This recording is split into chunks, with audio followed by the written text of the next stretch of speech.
resiliency came from the strength of our elders.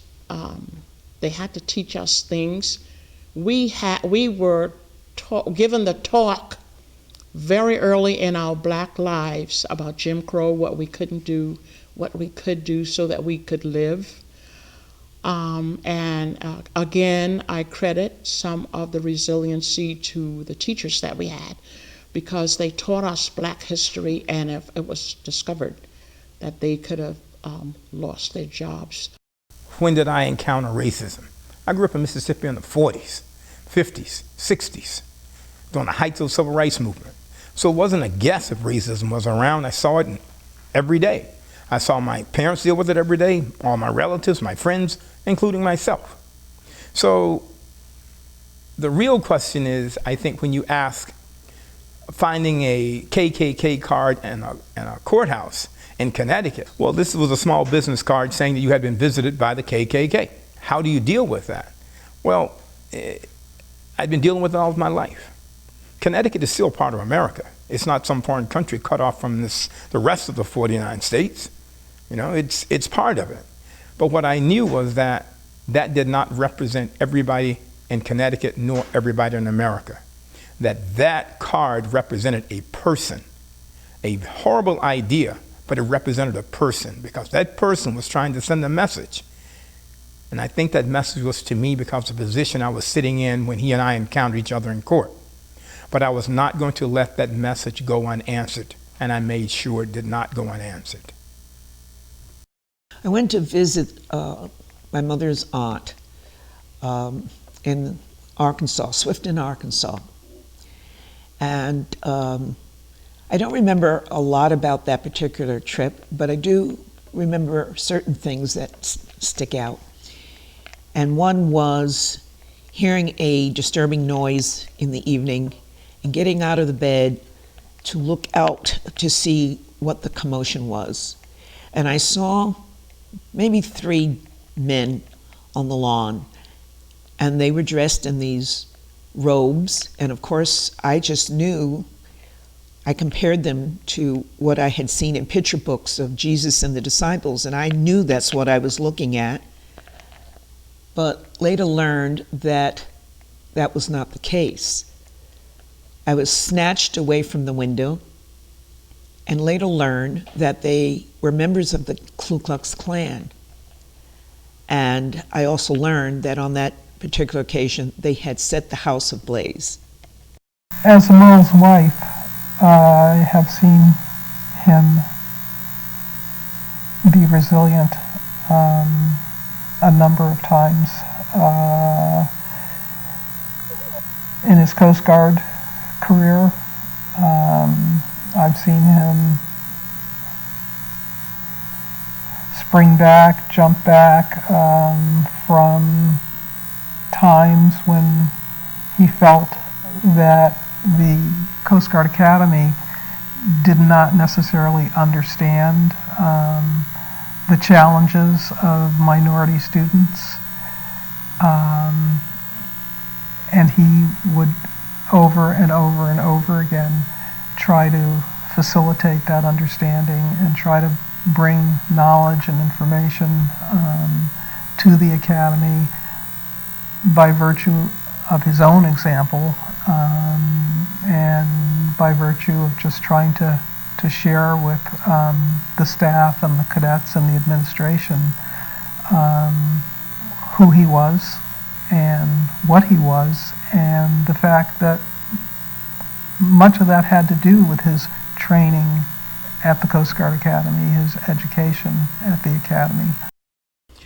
On the first day of the demonstration, more than 700 kids from the South Carolina State went downtown Orangeburg, South Carolina, and we tried to go downtown so we could get to F.W. Woolworth, and we got turned around.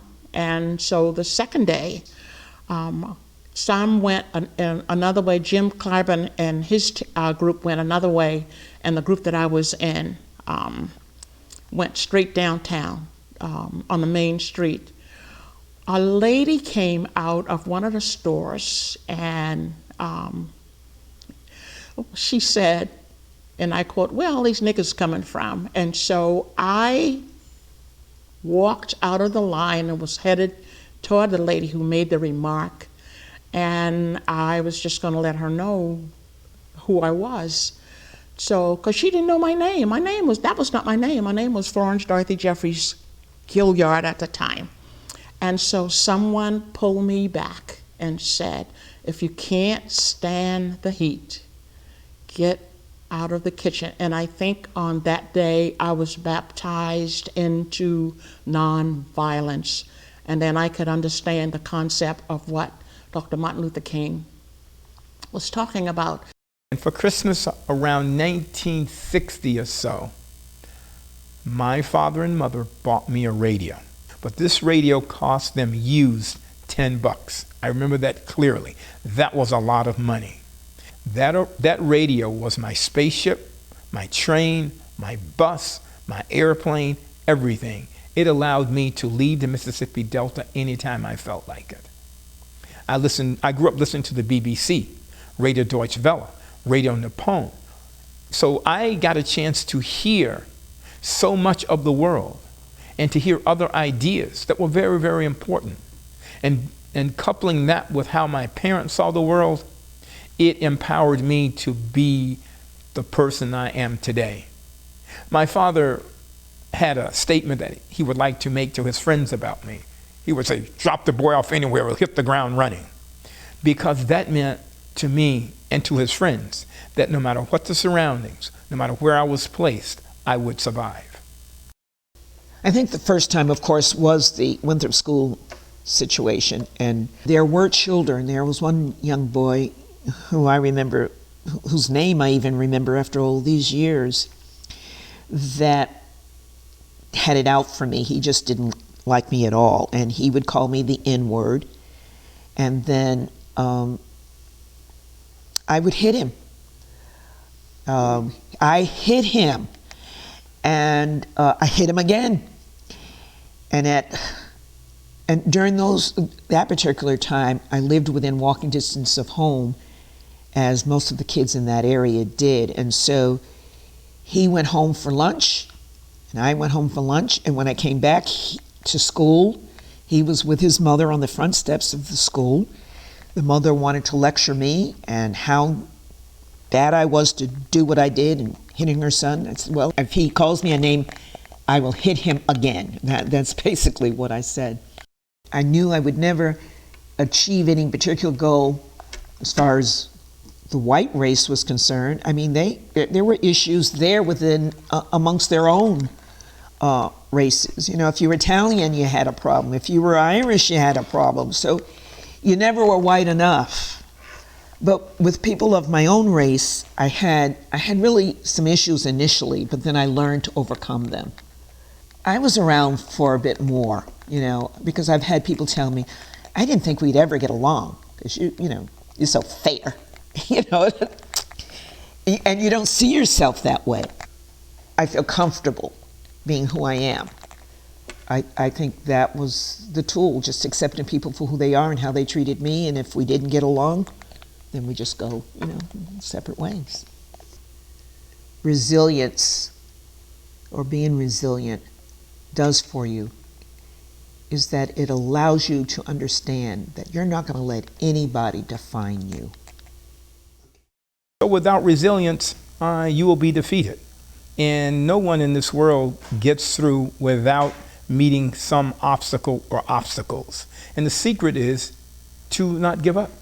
The secret is to expect to be confronted with all kinds of things. So if you have determination, you have tenacity, and you've got grit, you're going to make it. Unfortunately, in today's world, we have kind of given the idea all too often that all you need is a chance. A chance is not enough. Grit's the thing. And I passed on some of my resiliency, I hope, to my children and all of the other kids that I work with. That's why I'm so grateful for encountering differences, because it's helping me, I hope, to make a difference. I think it's really, really hard to not take personally racism when it happens, as it happens, and to try to maintain optimism and hope that things are going to get better, things are going to change, and not to be enraged about it, to more look at it as, here's another opportunity to sort of educate other people, inform them, and improve racial relationships. I don't believe I could have survived if I didn't have hope. I still have hope for my great grandkids who's still going through stuff. I have to have hope. That's the only thing have kept me kept me going this far. My dad died when I was 9 years old. My mom died when I was 15 years old. So by the time I was 15 years old, the only thing that I had was hope. I had to pray that somebody would take me in so I would not end up in an orphanage. And I hoped, and I never dreamed that I would be able to go to college. But somehow I just believed by taking that scholarship test that I was going to pass. And I hoped that I would be able. So hope is in my DNA. I am so concerned about my grandchildren and where this world is going. The kind of hatred that's being stirred up and how it might affect their safety. The buildup of the hate groups, police officers who don't know how to maintain their power or the way they use their power.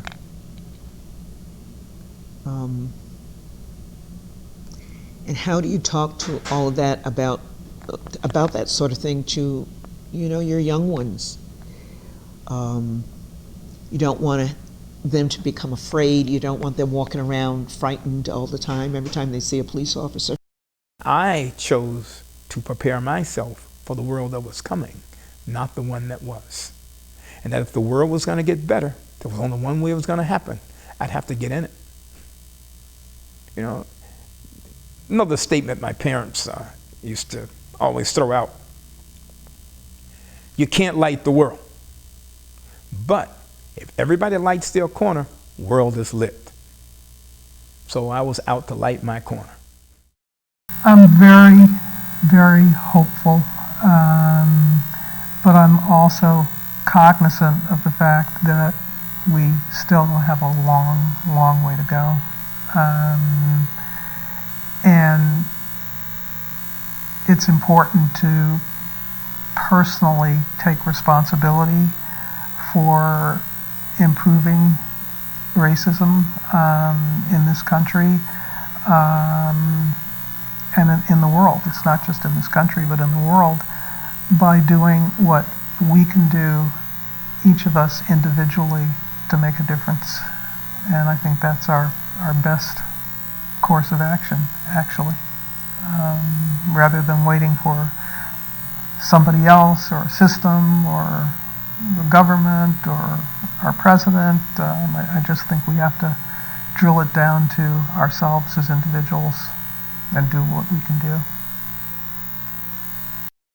I think that being able to participate in something like Encountering Differences is a life-changing and once-in-a-lifetime opportunity.